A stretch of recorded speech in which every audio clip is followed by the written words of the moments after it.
مولا يسلم وسلم دائما ابدا على حبيبك خير الخلق كلهم نهاية فضل والكرام خانوان رسول صلی اللہ علیہ وسلم اور معزز سامعین حضرات اور عزیزان گرامی قدر، اللہ رب العزت کی حمد و ثنا اور حضور نبی کریم صلی اللہ علیہ وآلہ وسلم کی بارگاہ عالیہ مقدسہ میں نذرانِ درود و سلام خالق کائنات کا بے حد شکر ہے کہ اس نے ہم سب کو اپنے پیارے محبوب علیہ السلام کی امت اندر پیدا فرمایا، اور اللہ تعالیٰ کا یہ بھی شکر ہے اور اس کا ہمارے پر خصوصی احسان ہے، اس نے اپنی توفیق اور اپنے محبوب علیہ السلام کے توسل سے ایمان جیسی عظیم الشان نعمت سے مالا مال فرمایا، اور اس کی بات میں دعا ہے کہ ہم سب کو اپنے محبوب علیہ السلام کے توسل سے اور ان عظیم مستیاں جن کی بات محاذر ہیں جو علیہ السلام کے شہزادے ہیں، اللہ تعالیٰ کی توسل سے ہم سب کو ایمان پہ زندہ رکھیں اور ایمان پر ہی موت عطا فرمائے، اور آخری سانس تک غیروں کی محبت سے محفوظ فرمائے اور اپنا ہی موقع رکھے۔ یہ دعا کرتے رہا کریں، اور میں آپ کو یاد دہانی کراتا رہتا ہوں کہ حضور نبی کریم صلی اللہ علیہ وسلم نے اپنی امت کے فکر میں، اپنی امت کی محبت میں، اپنی امت کی کامیابی کے لیے یہ دعا آقا علیہ السلام نے خصوصی طور پر اپنی امت کو تحفہ دیا ہے، کیونکہ موت کے وقت شیطان کا حملہ ایمان پر بڑا سخت ہوتا ہے۔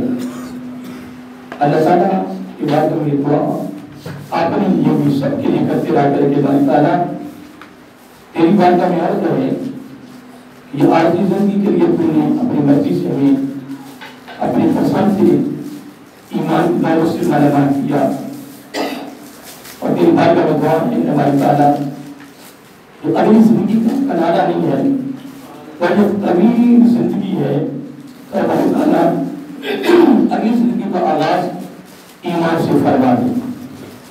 یقیناً دوستوں یہ دعا ہم کرتے ہیں تو وہ لمحہ وہ بڑی دور نہیں ہے، اللہ تعالیٰ کی بارگاہ ہماری دعا قبول ہو جائے، تو یقیناً اس میں شک نہیں کہ اگر یہ دعا کو چاہتا ہے ساتھ اسلام نے ترین نصیب کی ہے کہ دعا قبول ہو گئی تو پھر الحمدللہ زندہ بھی رہیں گے تو ایمان پر، اور موت بھی آئے گی تو ایمان پر، اور قیامت پر اللہ تعالیٰ کی بارگاہ میں پیش ہوں گے تو ایمان پر۔ اللہ تعالیٰ ہم سب کو یہ دعا کرنے اور اس کی آگے تعلیم دینے کی اور اپنے دوست احباب کو گھر والوں کو یاد دہانی کرانے کی اللہ تعالیٰ توفیق عطا فرمائے۔ حضرت محترم میرا موضوع عقید المحبت اس کی مناسبت سے چلتا رہا ہے، اور پھر پچھلے دو قراروں سے ایک بات شبان بلکل کو کچھ مصروفیت تھی، کچھ جلوس کی، کچھ پروگراموں کی میری حاضری نہ ہو سکی، اور پچھلے دو بار الحمدللہ میں اس موضوع کو آقا علیہ السلام کی بارگاہ میں پیش کیا، تعظیم و توقیر کے حوالے سے، ادب کے حوالے سے، عقیدت کے حوالے سے، محبت کے حوالے سے۔ اس میں میں نے 2-3 مثالیں پچھلے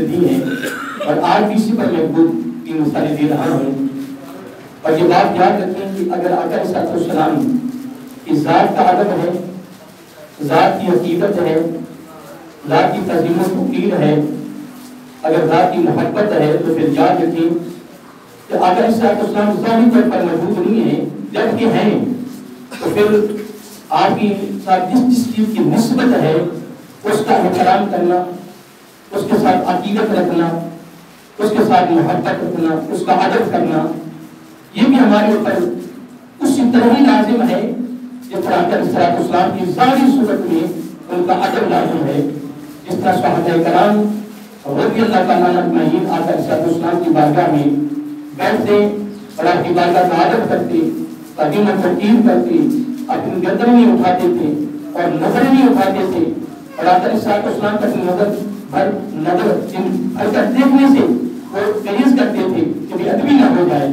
وہ بڑی لمبی طویل گفتگو ہے جو صحابہ کرام کی ہے کہ میرا آقا علیہ السلام کے بارے میں کس طرح پیش ہوتے، کس طرح بیٹھتے، کس طرح دیکھتے، اور پھر میں تو یہاں تک پڑھا ہے کہ کئی صحابہ کرام کی زندگیاں بیت گئی، آقا علیہ السلام ظاہری پردہ بھی پا گئے تو آپ کی بارگاہ میں کوئی بات پوچھنے کے لیے ان کی نیت ہوتی، ان کا ارادہ ہوتا کہ فلاں چیز سرکار کی بات میں پوچھ لیں، آقا علیہ السلام کا وصال شریف ہو گیا کہ ظاہری پردہ پا گئے اور وہ صحابہ میرے آقا کی بارگاہ میں درخواست پیش کر کے پوچھ نہیں سکتے، اتنا ادب تھا میرے آقا کی بارگاہ کا۔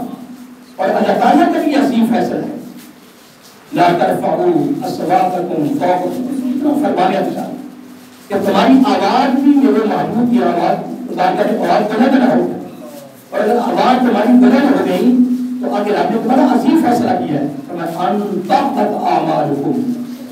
تمہاری عبادت سے فرق نہیں ہے، تمہاری نیک یعنی بات سے فرق نہیں ہے، تو تم بڑی بات پر ریاضت کر رہے ہو، میری بارگاہ میں جھک رہے ہو، اللہ تعالیٰ تو نہیں، مجھے غرض ہے تو اپنے محبوب کی بارگاہ کے ادب سے غرض ہے۔ تو میں عرض کر رہا تھا کہ آقا علیہ السلام کی بارگاہ میں صحابہ کرام کا بیٹھنا، پھر آقا علیہ السلام کی بارگاہ کا ادب کوئی تمام درجے کی لسٹ ہے۔ میں تو نیچے سے مثالیں دے رہا ہوں۔ میں نے ایک دن امام مالک علیہ الرحمۃ کی مثال دی تھی کہ اگر مسئلہ کی باری آتی تو فون پہ اٹھا لیتے، اور اگر حدیث سنانے کی باری آتی تو آپ اثر نو، جبکہ حدیث پاک میں کوئی لفظ نہیں آتے، آقا علیہ السلام نے کوئی تعلیم نہیں دی، کوئی صحابہ کرام سے روایت نہیں ملتی، یا ان کے عمل سے یہ بات نہیں ملتی کہ آقا علیہ السلام کی جب حدیث پاک بیان کی جائے یا حدیث سنی جائے، آپ غسل کریں، نئے کپڑے پہنیں، خوشبو لگائیں، کہ کوئی خاص مخصوص جگہ ہو، وہاں بیٹھ کر آقا علیہ السلام کی حدیث پاک جو ہے وہ پڑھی جائے، سنائی جائے، سنی جائے، نہ کوئی بھی تعلیم نہیں ہے، کوئی حکم نہیں ہے، لیکن یقیناً جن کو علم ہے، جن کو پتا ہے کہ اگر آقا علیہ السلام کی ظاہری طور پر اگر آپ کی ذات کا ادب ہے تو قیامت تک آپ کے کلام کا بھی ادب ہے، اور جس چیز کو آقا علیہ السلام کی ذات سے نسبت ہے اس کا بھی ادب ہے۔ اب دیکھیں آقا علیہ السلام کے آپ کے شہزادے ہیں اور ان کی رگوں میں میرے آقا کا خون ہے، اس میں کوئی شک نہیں، اگر آپ آئے تو عقیدت سے آئے، میں بھی اگر عقیدت سے آئے، محبت میں آئے ہیں، پیار میں آئے ہیں، اور سب سے بڑی عقیدت یہ ہوتی ہے کہ جن بزرگوں کی بارگاہ میں جائیں وہاں ہماری آواز بھی بلند نہ ہو۔ یقین حقیقت ہے، میں کافی دیر سے یہ موضوع شروع کیا ہوا ہے کہ اگر ادب نہیں ہے تو کبھی کامیابی نہیں ہے، اگر تعظیم نہیں ہے تو کبھی کامیابی نہیں ہے، اور اگر عقیدت نہیں ہے تو کامیابی نہیں ہے۔ اور محبت کا تقاضا یہ ہے، محبت کا تقاضا یہ ہے کہ تعظیم بھی ہو، توقیر بھی ہو، ادب بھی ہو، عقیدت بھی ہو، اس کے بغیر کبھی بھی انسان کی کامیابی نہیں ہے۔ بہرحال میں امام مالک علیہ الرحمۃ کی بات کر رہا تھا کہ جب حدیث پاک سنانے کی باری آتی ہے، یہ جب کہ میں نے بات کر دی ہوئی ہے لیکن میں تھوڑا رہا ہوں کہ آپ سمجھ ان کو بٹھاؤ، آپ کے کلام کے ساتھ کتنی عقیدت تھی ان لوگوں کو، اور کتنا ادب کرتے تھے، کس طرح پتہ لگ رہا ہے کہ امام مالک علیہ الرحمۃ کو بٹھاؤ، اس کو پھر اثر نو غسل کرتے، نئے کپڑے پہنتے، خوشبو لگاتے، پھر اس بندے کو ایک خاص جگہ بنائی ہوئی تھی جہاں اود کی خوشبو، کیا اود کی خوشبو جو آقا علیہ السلام نے پسند فرمائی ہے وہ وہاں ڈھکتی رہتی تھی، چلتی رہتی تھی، وہ ساری جگہ معطر ہوتی تھی۔ فرمایا آپ اس کو یہاں بٹھاؤ، آپ اس کو میں اپنے آقا کی حدیث سناؤں۔ یہ تو معاملہ تھا پچھلا۔ اس سے اگلا معاملہ کیا ہے کہ لوگ کہتے ہیں کہ جب حضرت امام مالک علیہ الرحمۃ آقا علیہ السلام کی حدیث پاک سناتے تو آپ کے چہرے کا رنگ متغیر ہو جاتا، اور اس طرح لگتا ہے جس طرح پر ہیبت طاری ہو گئی ہے، جس طرح پر خوف طاری ہو گیا ہے۔ اور لوگ پوچھتے کہ امام صاحب جب بھی آپ حدیث سناتے ہیں سکتہ تاریہ ہو جاتا ہے، آواز نہیں نکلتی ہے، اور آپ کے چہرے کا رنگ بدل جاتا ہے، آپ پر خوف طاری ہوتا ہے، آپ کی آواز جلدی نہیں نکلتی۔ تو امام مالک علیہ الرحمہ فرماتے ہیں آپ کو علم نہیں ہے کہ میں کس کا کلام سنا رہا ہوں؟ پھر اگلا جملہ فرماتے ہیں کہ میں جو آپ مجھے دیکھ رہے ہو یہ تو کچھ بھی نہیں. آپ فرماتے ہیں کہ جو میری حالت دیکھ رہے ہو نا، جو میری کیفیت دیکھ رہے ہو یہ تو کچھ بھی نہیں. فرمایا جن لوگوں کو میں نے دیکھا ہے، اللہ اکبر، جن لوگوں کو بولیے. امام مالک علیہ الرحمہ نے مدینہ المنورہ میں ساری زندگی گزاری ہے. ایک حج کیا صرف زندگی میں. ہر سال موقع ملتا لوگ عرض بھی کرتے سرکار آپ کے ساتھ حج ہو جائے، آپ کے ساتھ عمرہ ہو جائے. فرمایا نہیں، حج ایک فرض ہے، وہ میں نے فریضہ ادا کر لیا ہے. اب میری تمنا ہے، میری خواہش ہے، میری آرزو ہے، میرے دل میں اندر یہ تمنا ہے کہ مجھے موت بھی آئے تو سرکار کے شہر میں آئے. یہ تو ان کے دل میں خواہش تھی. اب کیا مکہ المکرمہ کا مقام نہیں؟ کیا وہ حرم کعبہ نہیں؟ وہاں بیت اللہ شریف نہیں؟ وہاں حجر اسود نہیں؟ وہاں حتیم کعبہ نہیں؟ اور وہاں مقام ابراہیم نہیں؟ وہاں صفا مروہ نہیں؟ وہاں 120 رحمتوں کا نزول نہیں ہو رہا؟ کیا وہ 24 گھنٹے 12 منٹ طواف نہیں ہو رہا؟ نہیں محترم، یقیناً جن کو علم تھا، جب ان کے علم میں یہ بات تھی تو وہ یہی سمجھتے تھے کہ موت بھی آئے تو سرکار کے شہر میں آئے، اور دفن بھی ہو تو سرکار کے شہر میں دفن ہو. اور امام مالک علیہ الرحمہ فرماتے ہیں اگر جن لوگوں کو میں نے دیکھا ہے، اگر تم ان کو دیکھ لیتے تو تمہارے دل میں مزید احترام پیدا ہو جاتا، تم مزید احترام کرتے، تم مزید ادب کرتے، تمہارے دلوں کے اندر عقیدت مزید ادب پیدا ہو جاتی. اور امام محمد بن احمد بن حنبل، امام محمد بن احمد بن حنبل رحمۃ اللہ تعالی، اب ان کے بارے میں آتا ہے کہ آپ 10 حدیث دے رہے تھے. کیا کر رہے تھے؟ درس حدیث دے رہے تھے. اور 100 ہزاروں کی تعداد میں آپ کی بارگاہ میں طلباء درس حدیث لیتے تھے. درس حدیث کتنے بڑے امام ہیں. جب درس حدیث دے رہے تھے تو آپ کی کمر پر بچھو چڑھ گیا. اور یقیناً یہ بھی ان لوگوں کا امتحان ہوتا تھا. اور آج تو ہمارے پر معمولی سی خراش آتے ہیں امتحان کی تو جناب پتہ نہیں اور پکار نہیں کرتی، مطلب کیا مسئلہ ہو جاتی ہیں. آقا علیہ الصلوۃ والسلام کی میں نے بات آپ کو سنائی تھی کہ صحابیہ کیا کرتے ہیں کہ یا رسول اللہ صلی اللہ علیہ وسلم مجھے آپ سے محبت ہے.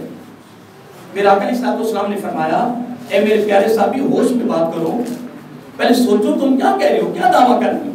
ارے کیا میرے آقا، میرے ماں باپ قربان، میں عرض یہ کر رہا ہوں کہ مجھے آپ سے محبت ہے. کتنی بار ہو گئی؟ 2 بار. آقا علیہ الصلوۃ والسلام نے پھر فرمایا میرے پیارے صحابی خیال کر لو، ہوش کر، سمجھ کے بات کر، تو کیا دعویٰ کر رہا ہے؟ اب کیا کہا میرے آپ سے محبت ہے، مجھے آپ سے محبت ہے، مجھے آپ سے. اب سید امام علی شاہ صاحب سید محمد حسین تنویری بشیر رحمہ کی بارگاہ میں ہفتہ بار حاضری کے موقع پر پھر بات سن لیں اور اپنے میں دامن میں رکھ لیں. پھر اس کے بعد پھر سوچیں کہ میں کیا کر رہا ہوں اور کس ڈگر پہ چل رہا ہوں، کون سا راستہ میں نے اختیار کیا ہوا ہے اور میری گفتگو میں کیا الفاظ پیدا ہو رہے ہیں. میرے آقا علیہ الصلوۃ والسلام نے اس صحابی سے فرمایا اگر تو اپنے دعوے میں سچا ہے نا کہ تجھے میرے ساتھ محبت ہے تو پھر غربت کا بستر بچھا لے. غربت کا بستر. آقا علیہ الصلوۃ والسلام نے فرمایا کہ جو مجھ سے محبت کرتے ہیں نا ان کی طرف غربت اس طرح تیزی سے آتی ہے جس طرح بلندی سے پانی پشتی کی طرف آتا. اور آپ سنیے کہ مجھے آقا سے محبت ہے، مجھے آقا سے بڑا ہی پیار ہے، میرے دل میں آقا کا بڑا عشق ہے، میں اپنے آقا علیہ السلام کا عاشق ہوں اور سچا عاشق ہوں اور سچا محب ہوں، سچا محب ہوں. اور حضور تو کہیں جناب یہ بھی ہو وہ بھی ہو، پھر گلا شکوہ شروع ہو جائے، نہ مجھے یہ نہیں دے رہا، نہ مجھے یہ نہیں دے رہا. نہیں محترم، اگر خدا کی قسم آقا علیہ السلام کی کبھی سیرت، آپ کی زندگی اگر اٹھا کر دیکھیں، اگر کسی موقع پر اگر بھوک کی وجہ سے اگر صحابہ نے اپنے پیٹوں پہ اگر ایک پتھر باندھا ہے نا، یہ ایک لمحہ تھا، ایک یہ گھڑی تھی، یہ ساری امت کے لیے سبق ہے، یہ امت کے لیے تعلیم ہے، یہ امت کے لیے پیغام ہے، یہ امت کی اصلاح کا، ایک تربیت کا ایک خوشبو زندگی گزارنے کا بہترین یہ ذریعہ ہے، یہ راستہ ہے.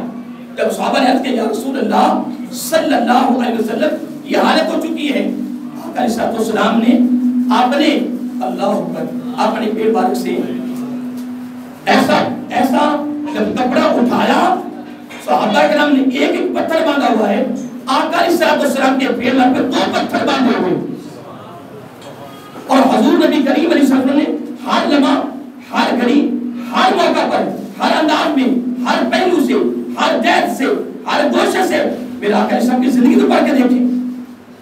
اور تو جناب تیری سوچ بھی بڑی بلند ہو، ادھر عشق کا دعویٰ بھی ہو، محبت کا دعویٰ بھی ہو، لیکن خدا کی قسم آقا کے آپ کے شہزادوں کا دامن پکڑتے ہوئے میں ضرور عرض کروں گا کہ اگر تیرے دل میں میرے آقا کی عقیدت بھی ہے، احترام بھی ہے، عظیم و توقیر بھی ہے، محبت بھی ہے، پیار بھی ہے، پھر اس کے مطابق تو زندگی بسر بھی کر رہا ہے، پھر تنگی آ جائے، پریشانی آ جائے، الجھن آ جائے، فاقہ آ جائے، جو دل آ جائے، اگر تجھے میرے آقا سے محبت ہے، اگر تیرے دل میں میرے آقا کا ادب ہے، عقیدت ہے، تو پھر آج اس اتوار کی یعنی یہ خوبصورت حاضری میں سے یہ جملہ اپنے دامن میں رکھ لے، پھر سوچنا نہیں ہے.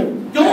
جملہ میں نے آپ کو دے دیا ہے کہ آقا علیہ السلام نے فرمایا جس کو مجھ سے محبت ہوتی ہے اس کی طرف غربت اس طرح آتی ہے جس طرح پانی بلندی سے بستی کی طرف نیچے، جس طرح بستی نیچے، بستی کہتے ہیں نیچے آئی تو اس طرح دوڑ کر پانی یعنی اس کی طرف غربت آتی ہے. پھر وہ سوچے کہ یار یہ سب کیا ہو گیا. اب آئیے امام صاحب کی بات کر رہا تھا کہ آپ 10 حدیث دے رہے ہیں، 10 سے بولی 10 سے حدیث دے رہے ہیں. تو جب سامنے شاگرد بیٹھے ہوئے ہیں اور انہوں نے اپنے چہرے کو دیکھا تو آپ کا چہرہ جو نا وہ تو متغیر ہو گیا. جس طرح کوئی تکلیف ہوتی ہے، جس طرح کوئی یعنی کوئی پریشانی ہے. آپ شاگرد سامنے بیٹھ پڑھ رہے تھے، ایک مرتبہ یہ معاملہ ہوا، پھر کافی دیر سے حدیث چلتی رہی، پھر تھوڑی دیر کے بعد پھر آپ کے چہرے کا رنگ بدلا اور آپ نے اپنے چہرے کو دبایا. شاگرد دیکھ رہے تھے کہ خیر ہو، استادوں کو کوئی تکلیف ہے، کوئی پریشانی ہے. 2 مرتبہ ہو گیا، پھر چہرہ بالکل صحیح ہو گیا. پھر 10 حدیث چلتا رہا اور تھوڑی دیر کے بعد پھر آپ کی حالت یہی ہو گئی. اب 10 حدیث مکمل ہوا، 10 حدیث جب اختتام ہوا، جب مجلس برخاست ہوئی، اب کچھ لوگ چلے گئے لیکن کچھ لوگ ایسے تھے کہ تو بیٹھے رہے. آپ کے شاگرد کچھ بیٹھے رہے. کچھ غربت ہوتی ہے، اولاد میں سے کچھ قریبی ہوتا ہے، کچھ دین میں سے قریبی ہوتا ہے، اس کا اصرار بڑھ جاتا ہے. اس طرح شاگردوں میں سے بھی کچھ ہوتے ہیں، اصرار بڑھ جاتا ہے. آقا علیہ السلام کے صحابہ کرام میں سے بھی اس طرح کیفیت تھی. تینوں کے بارے میں نے آپ کو بھی بیان کیا کہ ساری زندگی گزر گئی تو آقا علیہ السلام کی بارگاہ میں کوئی مسئلہ نہیں پوچھ سکے. اتنا آپ کے دل میں ادب تھا، تعظیم تھی، آپ کے دل میں عقیدت تھی کہ ساری زندگی پوچھ نہیں سکے. اور میں آج بھی 3 لوگوں کو دیکھا ہے کہ جو مشائخ ہیں، جو علماء ہیں، علم ہیں، آج میں 3 لوگوں کو دیکھا کہ اتنا احترام کرتے ہیں کہ جلدی کسی کے پاس علم کے پاس مسئلہ کچھ نہیں جاتے. اور تینوں باتیں میرے سامنے ہیں، کیوں نہیں؟ بلکہ ڈر لگتا ہے یار کہ یہ عالم دین ہے، یہ اللہ کے والے ہیں، یہ بزرگ ہیں، کیا ان کی بارگاہ میں بیٹھتے ہوئے کلام کرتے وقت کوئی بیعدبی کا لفظ نہ نکل جائے. اندازہ لگائیں کہ جن کے دلوں میں خوف ہے، کہ جن کے دلوں کے اندر عقیدت ہے، کہ جن کے دلوں کے اندر فکر ہے، جو اس کی بارگاہ میں کامیاب ہو جائے. کہ ایسا نہ ہو کہ اس کے کسی خاص بندے کا کیا اس کی بارگاہ میں جائے تو بیعدبی نہ ہو جائے. اس کے خاص بندہ جس کا تعلق اس کے ساتھ ہے، پھر اس کے بارگاہ میں جائے، گفتگو کرتے وقت کوئی جملہ بیعدبی کا نکل جائے. آج بھی ایسے لوگ موجود ہیں، لیکن خدا کی قسم اٹھا کر کہہ رہا ہوں ایسے لوگ یقیناً اللہ کی بارگاہ میں مقبول ہوتے. اب 3 مرتبہ یہ معاملہ ہوا. کتنی مرتبہ؟ 3 مرتبہ. اب جب مجلس برخاست ہوئی، 10 حدیث یہ اختتام ہوا، اب لوگ یعنی صحابہ شاگرد اٹھ گئے تھے لیکن چند کے بیٹھے رہے. عرض کیا استاد جی کوئی معاملہ آپ کے ساتھ ہوا ہے؟ کیا ہوا ہے؟ کہیں گے 3 مرتبہ دوران 10 حدیث آپ کے چہرے کا جو رنگ ہے وہ متغیر ہوا. جس طرح کوئی آپ کو تکلیف ہے، جس تکلیف کی وجہ سے آپ کے چہرہ جو نا اس کا رنگ بدلا ہے. ہم نے 3 مرتبہ یہ حال دیکھ کر منظر دیکھا ہے. تو امام صاحب نے اس بات کو چھپایا. آپ نے فرمایا کچھ نہیں ہوا, لیکن اسرار بڑا. شاگرد کہتے ہیں استاد کوئی معاملہ تو ہے نا. اکثر 3 مرتبہ آپ کے چہرے کا جو رنگ کو بدلا ہے, وہ تغیر ہوا ہے. تکلیف کی وجہ سے ہوتا ہے ایسے. اگر تکلیف نہ ہو تو کبھی ایسے چہرے کا رنگ نہیں بدلتا. بہرحال امام صاحب نے جب اسرار شاگردوں کا بڑا تو پھر امام صاحب نے اپنے ایک یا 2 جتنے شاگرد تھے فرمایا میرے پیچھے آؤ. جب پیچھے آئے تو آپ نے فرمایا میری کمر سے کپڑا اٹھاؤ. جب کمر سے کپڑا اٹھایا عرض کر رہا تھا تو شاگردوں سے فرمایا کہ میرے پیچھے آؤ. جب پیچھے آئے تو آپ نے فرمایا میری کمر سے کپڑا ہٹاؤ. جب کمر سے کپڑا ہٹایا نا تو 3 جگہوں پہ بڑے بڑے زخم ہو چکے تھے. بڑے بڑے کمر پر 3 زخم ہو چکے اور 3 مرتبہ ہی چہرے کا رنگ متغیر ہوا. میں نے ابھی بیان کیا ہے 3 بڑے بڑے زخم ہو چکے ہیں کمر پر اور خون بہ رہا ہے. تو شاگرد کے استاد یہ معاملہ کیا ہے؟ اللہ اکبر. امام احمد رحمۃ فرماتے ہیں کہ درس حدیث کے دوران میری کمر پہ بچھو چڑھا. بڑا زہریلا بچھو تھا. اس نے جب ڈنگ مارا تو مجھے بڑی تکلیف ہوئی. اب دیکھیں اتنے بڑے امام کو جو تکلیف پہنچی ہو, جس کو وہ تکلیف سمجھ رہے ہیں, وہ کتنی تکلیف ہو. کہاں آج ہم اور کہاں ہو. اور پھر وہ میرے آقا کے عاشق, میرے آقا کے محب, میرے آقا کے درس حدیث سے پیار کرنے والے, میرے آقا کے علم سے پیار کرنے والے, میرے آقا کی بارگاہ کا احترام کرنے والے, میرے آقا کے کلام کا احترام کرنے والے, تعظیم و تقدیر کرنے والے, عقیدت رکھنے والے. فرمایا جب پہلا دم لگا مجھے, پہلا دم تو تکلیف مجھے بڑی پہنچی تھی, لیکن میں درس حدیث کو مؤخر بھی کرنے لگا.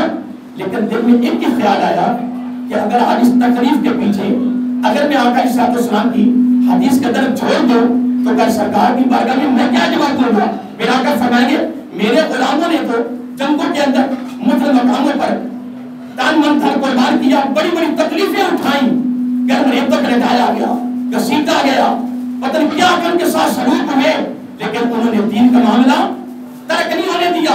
آج ایک بچھو نے ڈنگ مارا اور تو نے میری حدیث کا درد چھوڑ دیا.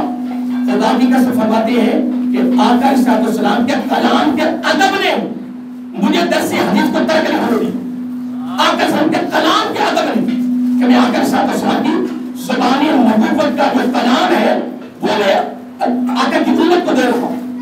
جب دوسری بات لانے لگا اس سے بڑی مجھے تکلیف ہوئی.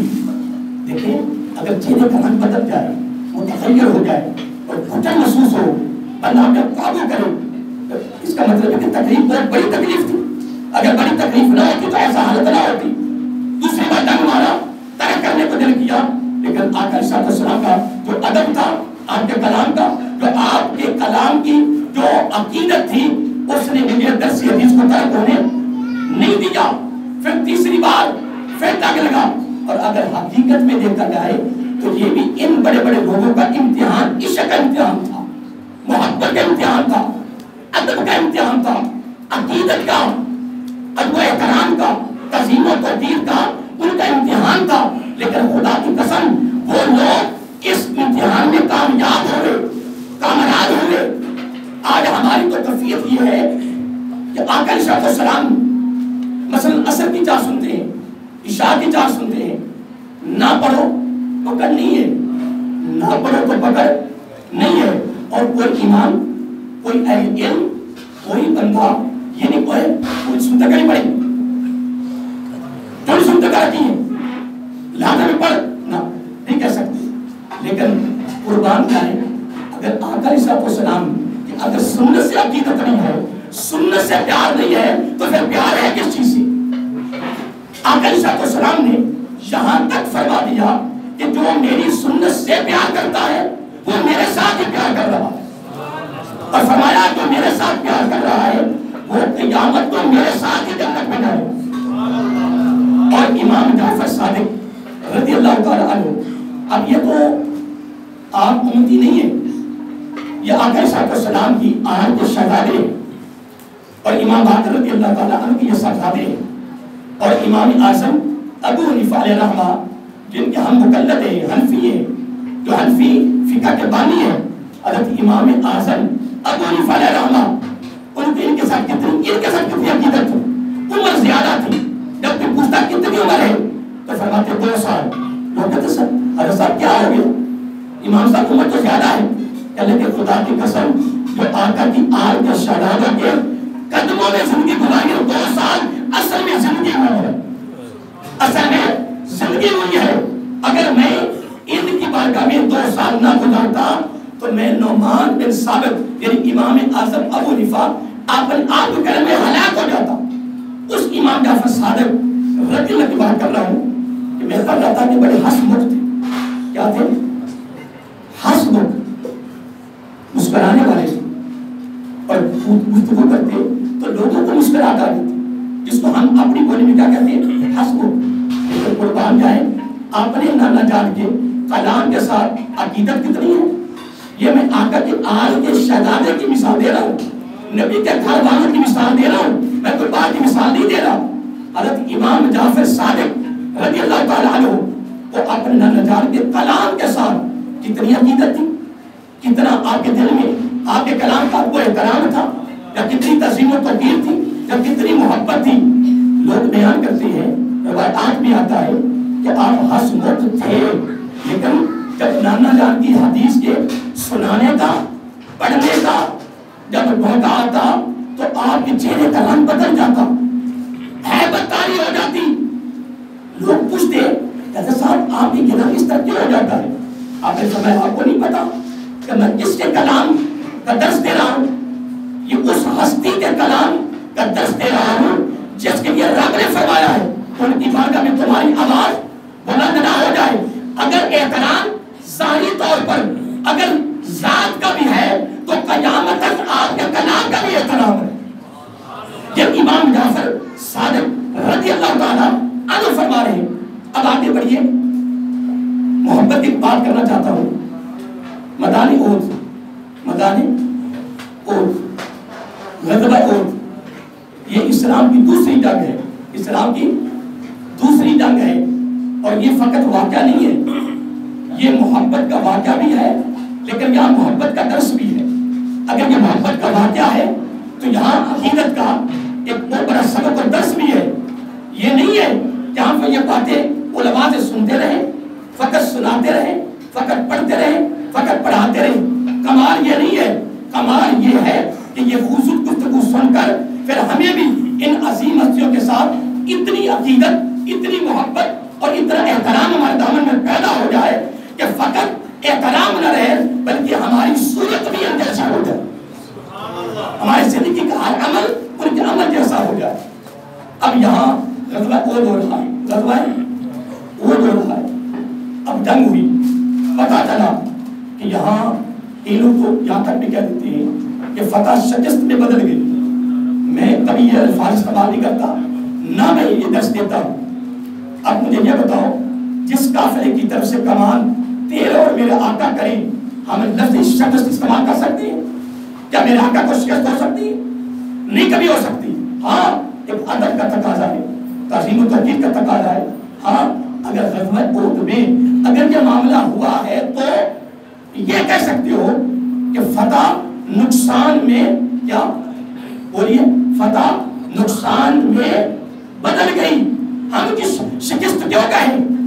اگر تم یہ کہے کہ حضرت آدم علیہ السلام سے جنت کے اندر غلطی ہوئی، آپ کہیں کوئی اعتراض ہے، لیکن ہم ضرور عرض کریں گے کہ لا یخلو فعل الحکیم عن حکمت، رب کا کوئی فعل بھی حکمت سے خالی نہیں ہے. یہ جتنا معاملہ ہوا نا، جتنا بھی ہوا ہے، یہ سارا رب کی حکمت پر مبنی ہے. تو اور میں کون ہوتے ہیں کہ ہم کہیں جی آدم سب سے غلطی ہو گئی، ان سے غلطی ہو گئی؟ نہیں، مطلب یہ ادب کا تقاضا نہیں ہے. آپ یہ کہیں کہ وہ جنت میں معاملہ ہوا ہے، یہ ایک اللہ تعالیٰ کی حکمت ہے، ایک راز ہے. کیا راز ہے کہ اگر یہ معاملہ نہ ہوتا تو آج تو اور میں بھی نظر نہ آتے. یہ سلسلہ رب نے چلانا تھا، قیامت تک چلانا تھا. یہی باتیں ادب کی ہوتی ہے نا. ادب کس کو کہتے ہیں؟ وہ کوئی بارش کے ذریعے ملتا ہے کہ بارش ہو رہی تھی ادب مل رہا ہے؟ نہیں، وہ کہیں جناب ندی کے طور پہ مل رہا. انہی باتوں سے میں ادب کی تعلیم ملتی ہے. اب دیکھیے آقا علیہ السلام کمال فرما رہے ہیں، خود درمیان میں ایک معاملہ ہوا جس معاملے کی وجہ سے دونوں طرف سے کافروں نے حملہ کیا اور پھر حالت عجیب ہو گئی، پھر کیفیت عجیب ہو گئی، جنگ کی کیفیت کیا ہو گئی، ایک عجیب ہو گئی. لیکن یہاں بڑے صحابہ کرام شہید ہوئے، یہاں تک کہ آقا علیہ السلام کے سکے چچا جن سے آپ کو بڑی محبت ہے حضرت امیر حمزہ رضی اللہ عنہ بھی وہاں شہید ہوئے. پھر ایک انصار عورت جو میں آج واقع پیش کر رہا ہوں اس کے اندر محبت کا، احترام کا، عقیدت کا، انصار عورت کو پتہ چلا کہ تیرا خامد بھی فوت ہو گیا، تیرا بیٹا بھی فوت ہو گیا اور تیرا یعنی بھائی بھی فوت ہو گیا. مختلف بات پتہ ہے کہ یہ باپ خامد بیٹے کے بارے میں آتا ہے جس کے اندر یہ حدیث پاک میں انصار عورت گھر سے نکلی بھاگتی جا رہی، اب توجہ رکھنا، بھاگتی جا رہی حتیٰ کہ سامنے باپ کی لاش پڑی ہوئی ہے، باپ شہید ہو چکا ہے، باپ کی لاش سامنے پڑی ہے اور انصار عورت دیکھ بھی نہیں ہے. لوگ بتا رہے ہیں یہ تیرے باپ کی میت ہے، یہ تیرا باپ شہید ہو چکا ہے. خدا کی قسم ان کے دل میں میرے آقا کی عقیدت اور محبت اتنی تھی کہ باپ کی لاش کی پرواہ نہیں کی ہے. فرمایا مجھے باپ سے غرض نہیں ہے، مجھے ایک چیز سے غرض ہے، مجھے یہ بتاؤ میرے آقا کے سہارے میں بیٹھے. یار یہ باتیں سننے کے لیے نہیں ہے، یہ باتیں سننے کے لیے نہیں. تم سن رہے ہو، میں سنا رہا ہوں، مولوی جمعے میں تقریریں کر رہے ہیں، محفل میلاد ہے، اتنا زور ہے خدا کی قسم، دن رات میلاد ہو رہے ہیں، گھروں میں ہو رہے ہیں، گلیوں میں ہو رہے ہیں، بازاروں میں ہو رہے ہیں، مساجدوں میں ہو رہے ہیں. محترم حضرت صاحب میں آقا کے آل کے شہزادوں کا دامن پکڑ کے عرض کر رہا ہوں، آؤ پریکٹیکل بھی کچھ کر کے دکھائیں، پریکٹیکل بھی کریں، کچھ پریکٹیکل کریں گے تو خدا کی قسم پھر انعاموں کی بارش جس طرح پہلے لوگوں پر ہوتی ہے تم پر بھی ہونی شروع ہو جائے. کس کی لاش پڑی تھی سامنے؟ باپ کی. پرواہ نہیں کی، چھوڑ دی، آگے بڑھی. آگے خامد کی لاش پڑی ہے، لوگوں نے کہا یہ تیرا خامد ہے، یہ تیرے خامد کی میت ہے. اب کوئی پرواہ نہیں، مجھے اپنے خامد سے مجھے یہ بتاؤ میرے آقا کہاں تشریف فرما ہے، میرے آقا کہاں بیٹھے ہوئے ہیں. اب آگے بڑھے، آگے بیٹے کی لاش پڑی ہوئی ہے. یار کہاں باپ کا رشتہ، کہاں خامد کا رشتہ، کہاں پھر بیٹے کا رشتہ. ماں کو کتنی محبت ہوتی ہے اپنے بیٹے سے. آگے بیٹے کی میت پڑی ہوئی ہے، لوگ کہتے ہیں یہ تیرا بیٹا ہے. فرمایا خدا کی قسم نہ مجھے پرواہ ہے باپ کی، نہ مجھے پرواہ ہے خامد کی، نہ مجھے پرواہ ہے کس کی، بیٹے کی. لوگوں مجھے یہ بتاؤ میرے آقا کہاں تشریف فرما. اور آپ نے یہ واقعہ سنا ہوگا، میں وہ ایک ادب میں کہ محبت میں ایک مثال دے رہا ہوں کہ آپ پڑھتی جا رہی ہیں. میرے آقا علیہ السلام ایک جگہ پہ محفوظ جگہ پہ صحابہ کرام نے بٹھایا ہوا تھا، وہ عورت اپنی منزل تک پہنچ گئی. جب موقع پر پہنچی آقا علیہ السلام نے کو دیکھا، زیارت کی. پھر ادب کتنا ہے کہ وہاں کھڑی ہو گئی اور آہستہ آواز میں کہتی ہے آقا اگر آپ سلامت ہیں تو ہم بھی سلامت ہیں، اگر آپ سلامت ہیں تو ہم بھی سلامت ہیں، اگر آپ سلامت ہیں تو ہم کیا سلامت ہیں. اور یہاں آپ کے اندر اس مجلس میں بڑے بڑے اہل علم بیٹھے ہوں گے، اہل مطالعہ بیٹھے ہوں گے. یہ جو غزوہ احد کا معاملہ جب اس طرح ہوا نا کہ فتح شکست کی طرف آئی، اپنا نقصان کی طرف آئی، کفیت بدلی. اللہ اکبر. دو طرح کے صحابہ کرام کے گروہ ہو گئے. اب دونوں کے اندر بھی ادب ہے، یہ نہ کہو کہ اس کے اندر ادب نہیں اس میں نہیں. نہ سنو، ایک گروہ کہتا ہے